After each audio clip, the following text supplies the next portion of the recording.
Today we're talking about how the INFJ becomes unstoppable, because so often you see INFJs having all these intentions of changing their lives, and then they go out into the world and they say, now I'm going to do something, and the feedback that they're getting is, what you're doing is not good enough, I don't believe your vision, you're not being very creative, you're just like, nothing special.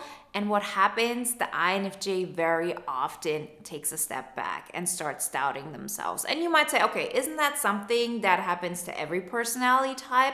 Yes, that's true.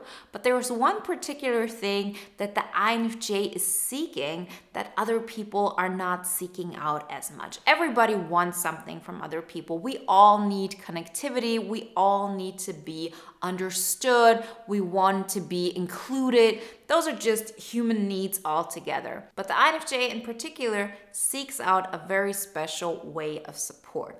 And that's what we're going to talk about. What is that support? Is it really necessary?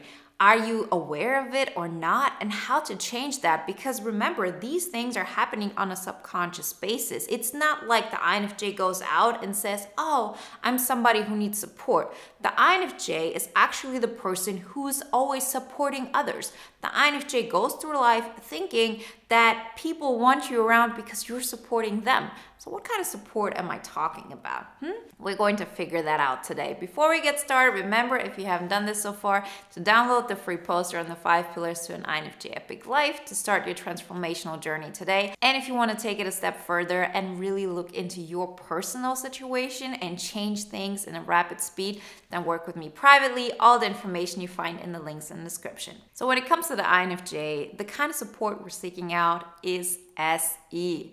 Extroverted sensing, believe it or not.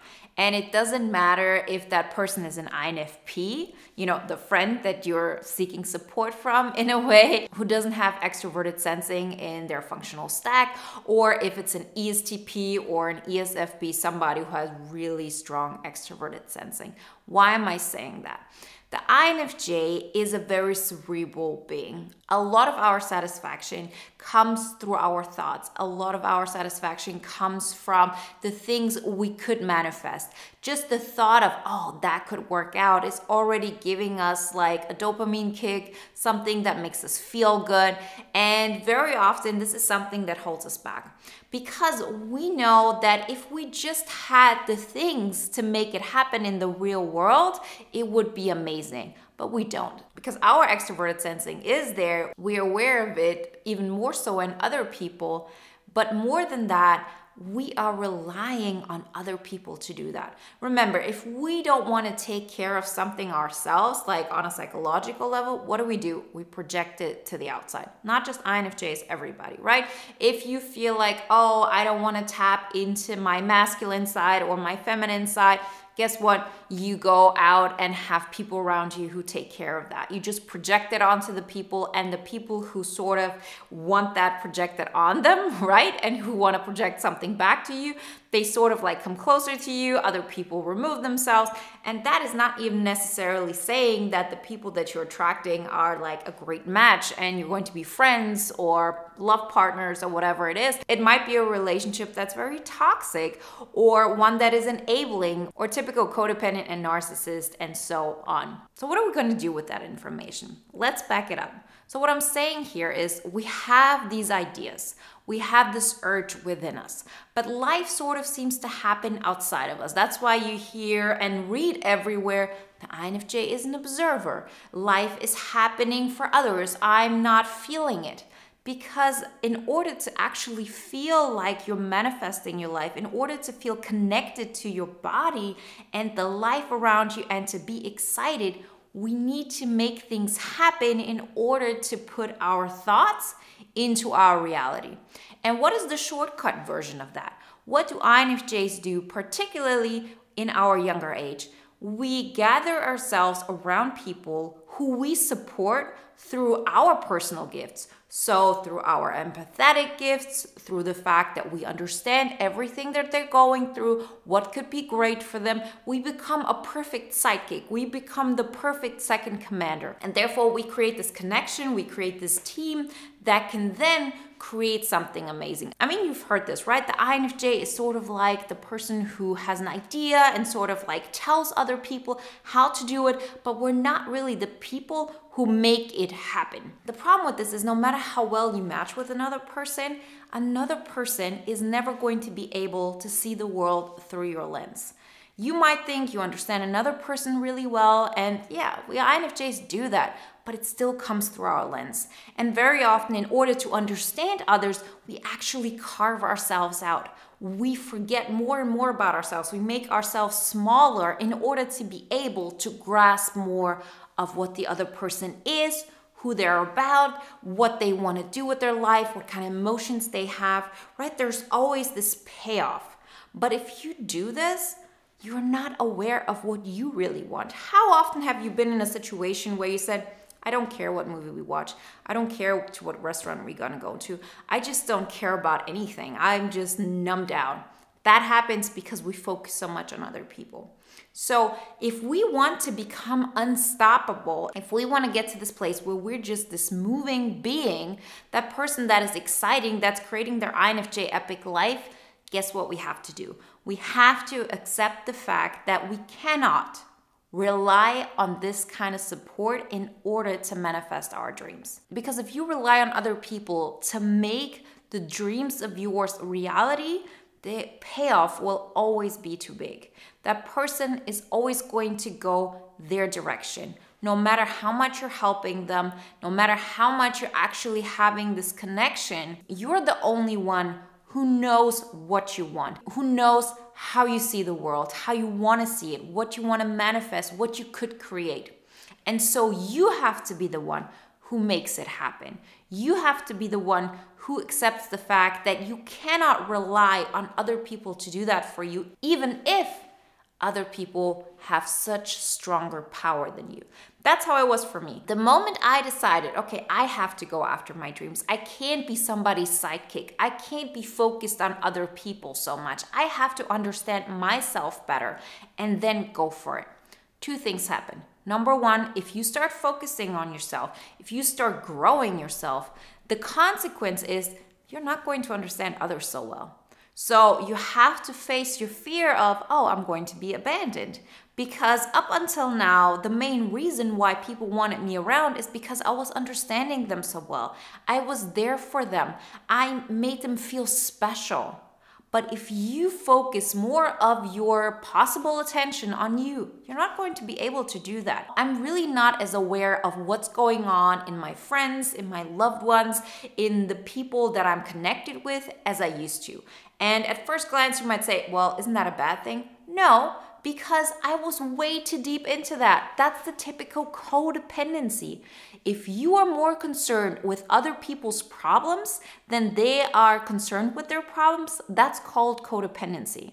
And we very often do this because focusing on ourselves, accepting the fact that we have to go for it ourselves, it's not going to be that easy. It's going to take much more work than we would want because up until this point, we thought, oh, I'm just going to find a friend or, find a colleague or find somebody that I can work with.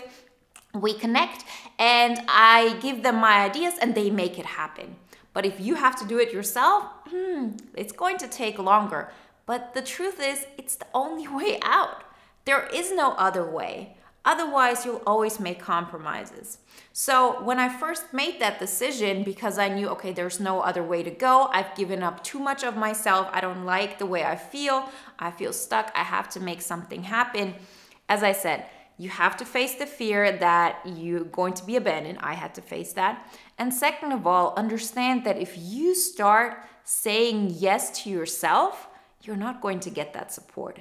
And that you have to make it happen with the SE that you got available. That's why pillar 1 out of the 5 pillars to an INFJ epic life is physical energy management.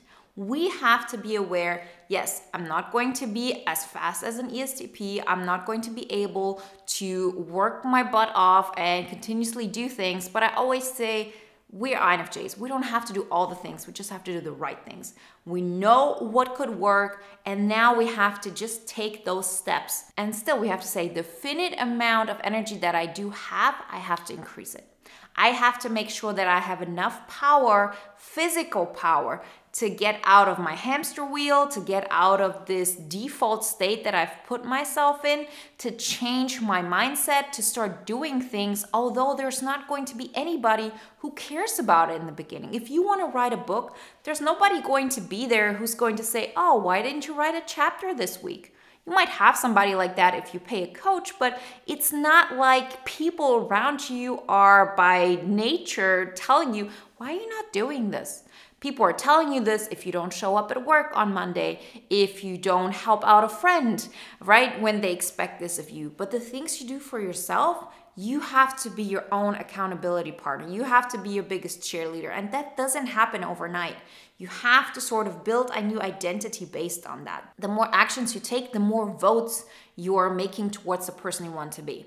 And the easier it's going to become. But it's going to take a lot of energy, particularly if you've been conditioning yourself to rely on other people to do these things for you, to make things real, right? You relied on other people to throw a party and then you're going to have fun. You throwing a party yourself doesn't feel exciting because you're still hoping, oh, are people going to show up or not? You know, if you write a book or if you do a YouTube channel, the thought is, oh, are people going to like that? Really tapping into our SE is, I'm going to throw a party because I want to be a person who throws parties. I want to enjoy myself. And this is cultivated. I want to create a YouTube video where I share my thoughts because this is important knowledge and I want to share that. If people take up that information or not, that's on them. But if I don't bring it, that's on me. And I want to be a person who steps up for themselves. I want to be a person who is excited about the next day. I want to be a person who's keeping the promises she's making to herself. And I want to be a person who knows I haven't given up on myself. I haven't settled. I take my chances and I go for it. Whatever happens, happens, but I don't have to look at myself at some point and say, you never tried. And that, my friends, is what makes the INFJ unstoppable. That is the difference between an INFJ who has all of that potential, but feels like nothing is happening, nobody's coming for me, nobody sees what I get to offer, and an INFJ who actually takes steps, makes that happen for themselves, and feels like, you know, life is just happening on your terms. You're the one creating it. Remember, this doesn't happen overnight. Don't expect of yourself to change all of these year-long, decade-long just habits overnight. But it starts with one step. It starts with continuous action in, like, you know, let's say the 5 pillars, which are a great guideline to see what kind of areas to focus on. And then you see improvement over and over again.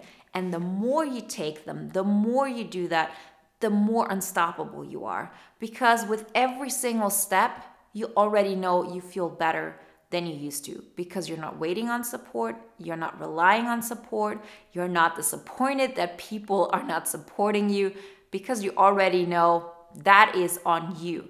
You're doing this for yourself and you feel great because you're choosing yourself. You got this. You have all the power in order to live that INFJ epic life. Remember, if you want to have some guidelines how to start, download the poster to the 5 pillars to an INFJ epic life, and you want some personal accountability and strategies, then work with me privately. All the information you find in the links below. And if you want to watch another video now that is in alignment with today's topic, then watch the video Why a True INFJ is So Intimidating.